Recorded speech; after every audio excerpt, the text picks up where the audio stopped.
when we look at robots and how they are used in society today, or how we researchers dream about using them and apply them in our laboratory settings and in our research, you can see that we have these robots that kind of just do stuff for us. They vacuum the floor.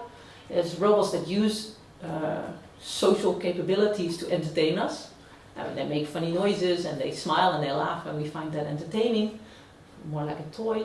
And sometimes social capabilities are used just sometimes for encountering people. You know, you walk through the hallway, robot comes towards you, then it's nice that robot kind of stops, goes to the side, and I know, okay, I can pass. So it's like you just meet each other. There's like little moments of interaction where the robot needs to show some social intelligence. If you go a step further, you want to collaborate together with the robot. Imagine that you're a surgeon and the robot hands you tools. The robot has to be very aware of what's happening, where you are in the process, to hand you the right tools. And if it goes well, you could have a seamless collaboration together. And then you need to figure out what's happening between people maybe in other places or in other locations in the operation room, and understand the social situation.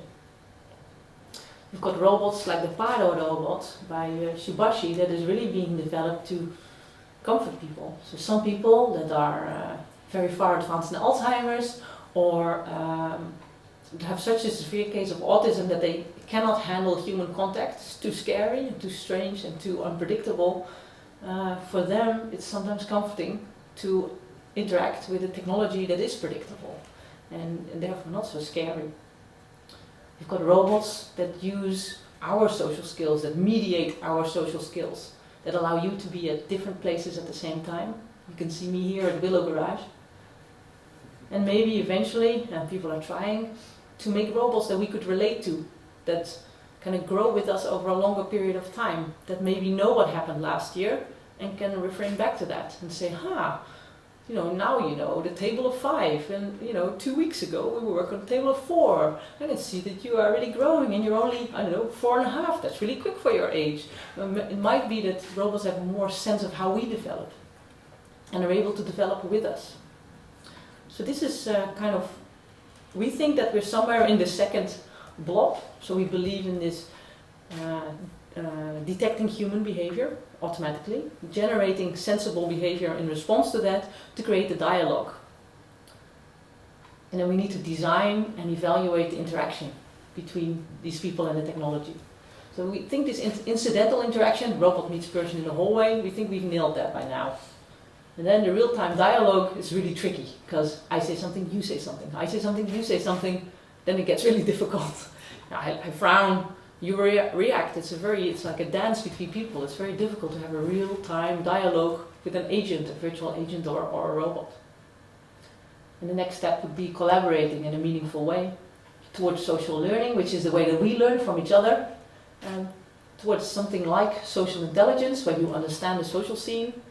Everybody's sitting here, some people have their arms crossed, some are a little sleepy, some are less sleepy, but I kind of have a sense of the social scene, and the way I deal with that says something about my social abilities or not, and we might judge technology on that, towards maybe something like a long-term interaction. The EASL project is really about an educational setting. Children have a lot of learning material, and is it wishful that children have a social bond with their learning material? Do you learn more or better, or is it actually something really not great at all, if you have some kind of social connection, empathic connection with the learning material?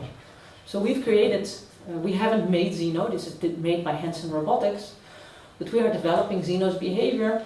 So it's a little boy from outer space who just came here in the Netherlands from nowhere, and he understands nothing about the human body or about how the earth works, like gravity. And together, through an inquiry learning process, kids and the robot discover kind of the human body and how things work on Earth. And the robot uses empathic behaviors to respond to them. So it can be happy or sad, and I'll show you a few of its features. The development of this robot is really in the motors in its face. So where Zeno, now is very good with motors in its body, so it can walk. Zeno is quite good with facial expressions. He has a little discussion to start with. My name is Zeno, R25, and I am the content pretty creepy. of the future. I interact naturally with people to help them learn and grow. I can help teach new languages with my robust communication skills, or care for people suffering from dementia with my endless patience and ability to repeat content as often as the user needs. Soon, I will be helping children with autism to connect socially with others using my Buddy Lessons program. It allows people who are nonverbal or otherwise have trouble communicating to use tablets and even smartphones to interact with me.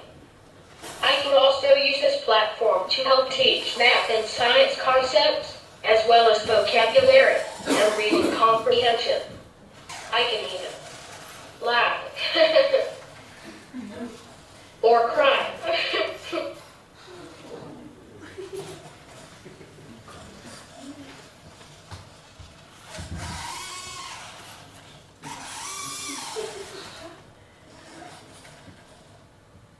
Okay, so you can see that it's very powerful to use a lot of motors in facial feature control.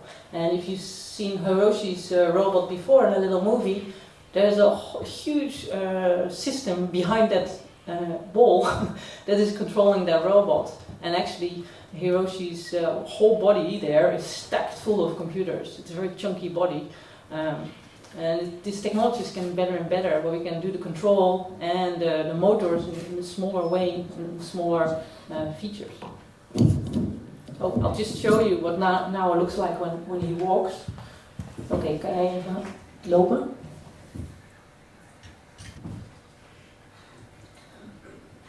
Zeker weten.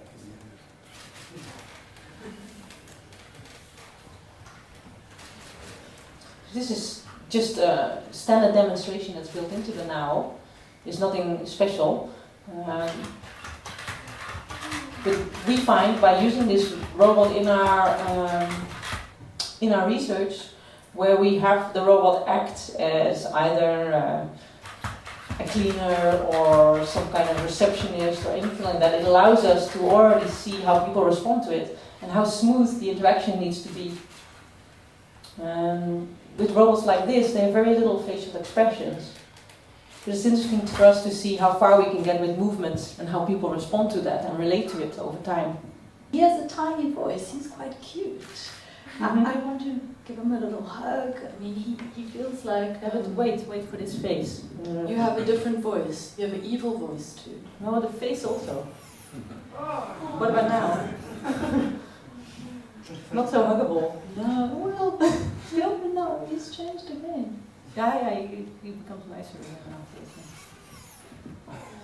Yeah, so in our lab, sometimes we call him Chucky, because he can recognize different faces.